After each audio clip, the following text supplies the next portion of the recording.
கேண்டின்றான். Candy, ice candy ஆங்கிலத்தில். Candy எங்கேருந்து வந்தது? கண்டுன்னு நம்ம சொல்கிறோம், கற்கண்டுங்கிறோம். இந்த கண்டு தான் அங்கே கேண்டின்னு போயிருக்கு. எல்லாத்துமே இங்கேருந்து இரவல் வாங்கி அங்கே ஒரு மொழியை அவன் உருவாக்கி, ஒரு 500 வருஷ வரலாறு கூட இல்லாத அந்த மொழியை உலக அளவில் மிகப்பெரிய மொழியாக அவன் ஆக்கி இருக்கிறான்னு சொன்னால் அவனுடைய வணிக திறமை அது. நமக்கு அது இல்லாததுனாலே நாம் பின்தங்கி இருப்பவர்களை போல இருக்கிறோம், அவ்வளவுதான்.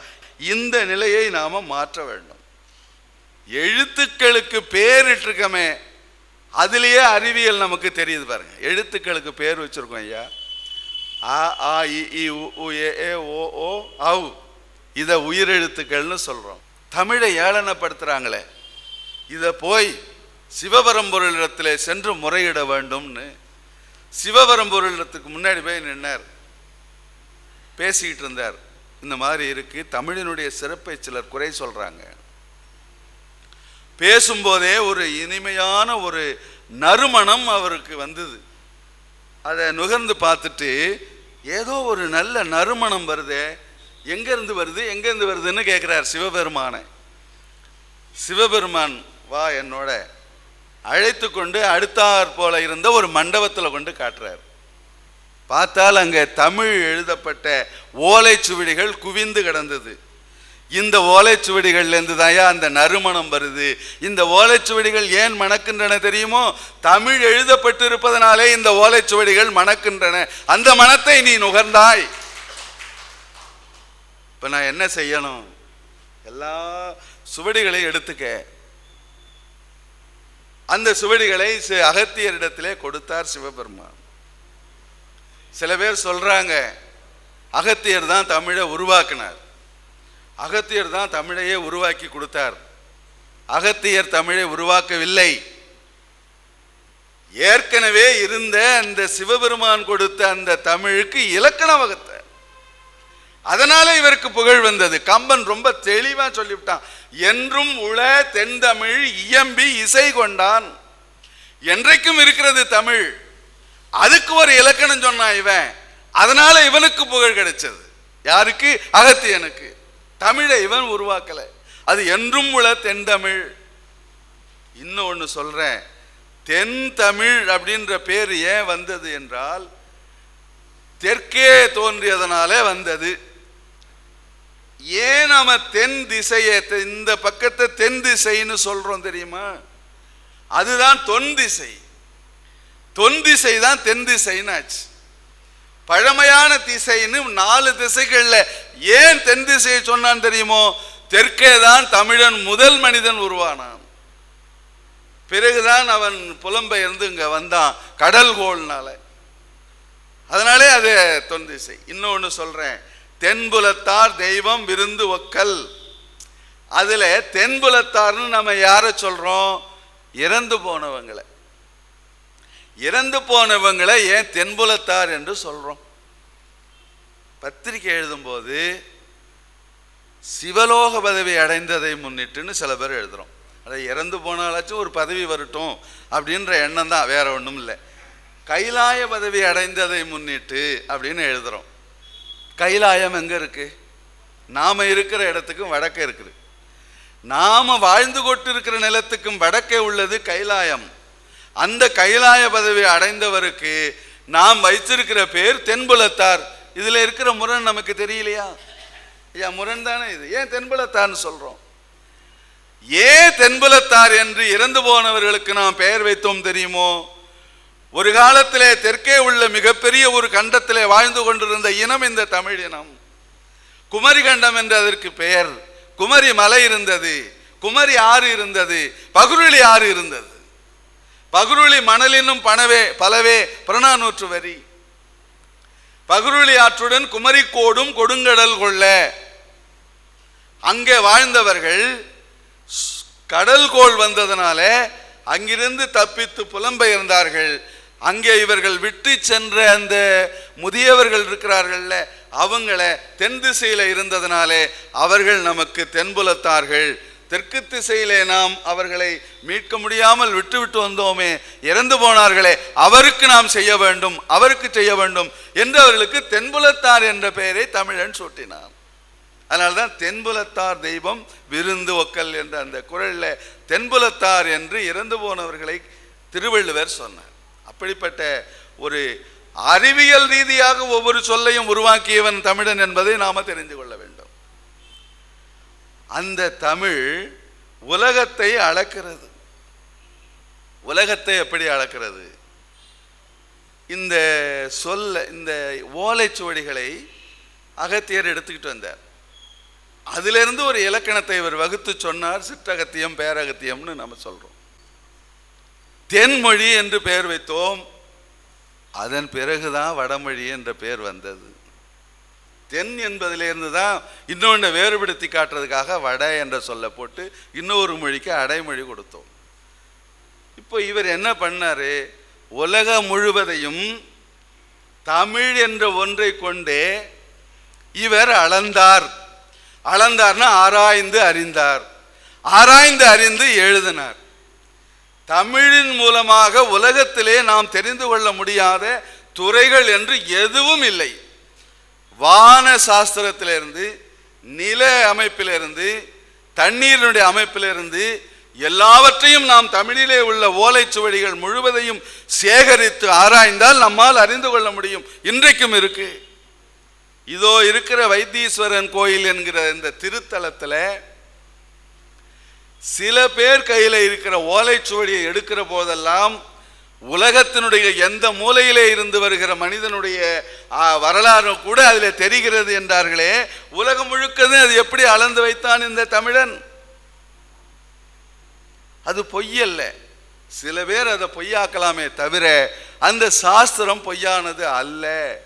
எல்லாமே எல்லாவற்றையுமே ஒன்று வேணாம். உலகம் உருண்டைன்றத கலீலியோ கண்டுபிடிச்சார்னு நம்ம சொல்லிக்கிட்டு இருக்கிறோம்.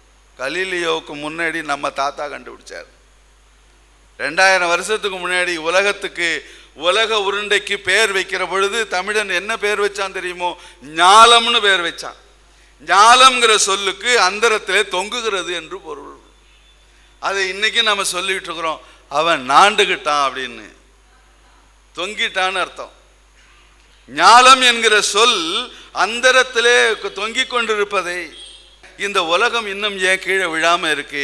சான்றோர்கள் இருப்பதனால என்ன பண்ணா புறநானூற்று புலவன். ஞாலம் அளந்த தமிழ்னு வருதில்லை. சரி, அடுத்தது 18ஆம் நூற்றாண்டில் வாழ்ந்த தாயுமானவர் ஆழாழி கரையின்றி நிற்கவில்லையோ, கொடிய ஆழம் அமுதாகவில்லையோ, அக்கடலின் மீது வட அனல் நிற்கவில்லையோ. அடுத்த வரிதான் முக்கியம். அந்தரத்து அகில கோடி தாழாமல் நிலை நிற்கவில்லையோ. அந்தரத்திலே இருக்கிற இந்த அவ்வளவு கிரகங்களும் கீழே விழாமல் தொங்கிக் கொண்டிருக்கின்றனவே, இதுவும் உன் திருவிளையாடல்களில் ஒன்றுதானே என்று இறைவனிடத்திலே முறையிடுகிற போது இந்த உலகம் அந்தரத்திலே தொங்கிக் கொண்டிருக்கிறது என்கிற அறிவியல் உண்மை அவருக்கு தெரிந்து எழுதுகிறார். பூமி மட்டுமல்ல, அகில உலகத்திலே உள்ள அத்தனை கிரகங்களும். அதனால்தான் அவ்வளவையும் சேர்த்து சொன்ன. அகில கோடி தாழாமல் நிலை நிற்கவில்லையோன்னு.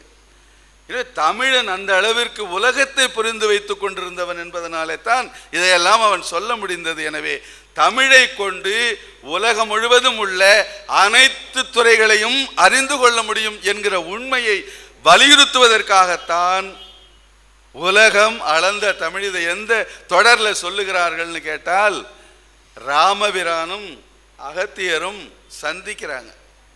சந்திக்கிற போது அந்த உயரமாக இருக்கிற ராமர் வரும்பொழுது குள்ளமாக இருக்கிற இந்த அகத்தியர் போனார். அகத்தியரே ராமர் வணங்கினார். வணங்கின போது இவரும் பதிலுக்கு வணங்கினார். அப்போ கம்பர் சொல்றாரு, நீண்ட தமிழால் உலகை அளந்தான், நீண்ட தமிழால் உலகை நேமியின் அளந்தான் என்று அகத்தியனுக்கு அவர் பெயர் சொல்றார். நேமி என்ற சொல் சக்கரம்ங்கிற பொருள் தருகிறது. ஆகுபெயராக அது திருமாலை குறிக்கிறது. எனவே திருமால் எப்படி இந்த உலகத்தை அளந்தாரோ அதே போல தமிழினால் இந்த உலகத்தை அளந்த அகத்திய முனிவனை ராமன் வந்து வணங்கினான் அப்படின்னு பாடுறார். அப்போ தமிழினாலே உலகத்தை அளத்தல் என்பது ஏற்கனவே நடந்தது. இந்த தமிழை அகத்திய முனிவனிடத்திலே சிவபரம்பொருள் கொடுத்தார் என்பதற்கு ஒரு ஆதாரம் வேணுமில்ல. ஆதாரம் இல்லாமல் நம்ம பேசப்படாது. உழக்கும் வரை நாளினும் உயர்ந்து வழக்கினும் உலகம் போதும் வழக்கினும் செய்யுள் வழக்கினும் மதி கவி மரபின் நாடி நிழல் பொலி மணி செங்கண் தழல் பொதி கடவுள் தந்த தமிழ் தந்தான். கம்பர் பாட்டு. தழல் பொதி கடவுள் தந்த தமிழ், அதுதான் அகத்தியற்ற கொடுத்ததான். எப்படி உழக்கும் வரை நாளினும் வலிந்து வலிந்து உழைத்து உழைத்து கடுமையான முயற்சி செய்து கற்றுக்கொள்ளக்கூடிய 4 வேதங்களை விடவும் மேலானதாகவும் உலக வழக்கு செய்யுள் வழக்கு என்ற 2 வழக்கினை மிக பழங்காலத்தில் இருந்து போற்றி வருகிறதுமாகிய இந்த தமிழை நீ மேலும் ஆராய்ச்சி செய் என்று சொல்லி நெற்றியிலே சிவந்த கண்ணை உடைய சிவபரம்பொருள் அகத்தியனிடத்திலே கொடுத்தான். தழல் பொலி கடவுள் தந்த தமிழ். எனவே இது சிவபெருமானும் உருவாக்கி கொடுத்தாருன்னு அதில் சொல்லலை. சிவபரம்பொருளும் இருந்ததை தான் எடுத்து கொடுத்தாருன்னா இப்போ என்ன அர்த்தம்னு நினைக்கிறீங்க? ஒருத்தர் தாய்மானவர் என்று நீ அன்று நான். கடவுள் நம்மளை படைக்கலை. நமக்கு தேவையான தனுகரண புவன போகங்களைத்தான் அவர் படைச்சார். நாம என்றைக்கு பரம்பொருள் இருக்கோ அன்றைக்கு உயிரும் இருக்கு, உலகமும் இருக்கு. என்று நீ அன்று நான் உனது அடிமை, அவ்வளவுதானே தவிர நீ என்னைக்கு இருந்தியோ அன்னைக்கு நானும் இருந்தேன். அப்போ என்றைக்கு சிவபெருமான் இருந்தாரோ அன்றைக்கு இந்த உயிரும் இருந்தது, உலகம் இருந்தது, அன்றைக்கே இந்த தமிழும் இருந்தது. எனவே இந்த தமிழை எடுத்து அகத்தியனிடத்திலே சிவபரம்பொருள் கொடுத்தார் என்று கம்பர் பாடுறார். ஏன் ஒரு வரி எழுதியிருக்கலாம்ல? தமிழை உருவாக்கி கொடுத்தார்னு எழுதியிருக்கலாம். ஏற்கனவே அது ஓலைச்சுவடிகளாக எழுதப்பட்டு கடந்துச்சு. நறுமணம்னு சொல்லி என்ன நறுமணம்னு கேட்டால் எடுத்து கொடுத்தார். அவ்வளவு மிக ஒரு பழமையான மொழிக்கு நாம் சொந்தக்காரர்கள் என்று நினைக்கிற போது நமக்கு பெருமிதமாக இருக்கு. இப்போ இந்த தமிழை நாம் காப்பாற்ற வேண்டும். சிந்திக்க சிந்திக்க இந்த தமிழை நாம் காப்பாற்ற முடியும். தமிழில் எந்த மொழி சொல் எவ்வளவு கலந்தா நமக்கு என்ன? நாம் அன்னமாக இருந்தால் அவைகளை பிரித்து நம்மாலே அறிந்து கொள்ள முடியும். நாம் அன்னங்கள் போல ஆக வேண்டும். நீர்லேருந்து பாலை பிரிக்கிற அன்னமாயிட்டோம்னா எது கலந்து என்ன பாதிக்க போகுது? கிடையவே கிடையாது. ஒன்று, சிந்தனையை நாம் வளர்த்து கொள்ள வேண்டும். ஒன்று சொல்கிறேன், சிந்திக்க சிந்திக்க உயிர் செல்கள் புதுப்பிக்கப்படுது அப்படின்னு ஒரு அறிவியல் உண்மை சொல்லியிருக்காங்க. நாம் சிந்தித்தோமானால் அறிவு செல்கள் புதுப்பிக்கப்படுதுன்னா நம்ம மேலும் இளமையாக ஆகிறோம். அப்போ நம்ம இளமையாக வாழணும்னா நிறைய சிந்திக்கணும். ஆனால் சிந்திக்கும் போது நோக்கத்தை விட்டுட்டு சிந்திச்சிடக்கூடாது. சிந்தனை என்பது ஒரு இலக்கை நோக்கியதாக இருக்க வேண்டும். சிந்தித்தால் சிந்திக்க சிந்திக்க நம்முடைய உயிர் செல்கள் புதுப்பிக்கப்படும். இளமையோடு நாம் வாழ முடியும். தமிழுக்கு அந்த ஆற்றல் உண்டு. தமிழில் சிந்திக்கிறதுக்கு ஏராளமான விஷயம் இருக்கு. ஒன்றை நான் சொல்லுகிறேன். ஒன்று சொல்கிறேன்.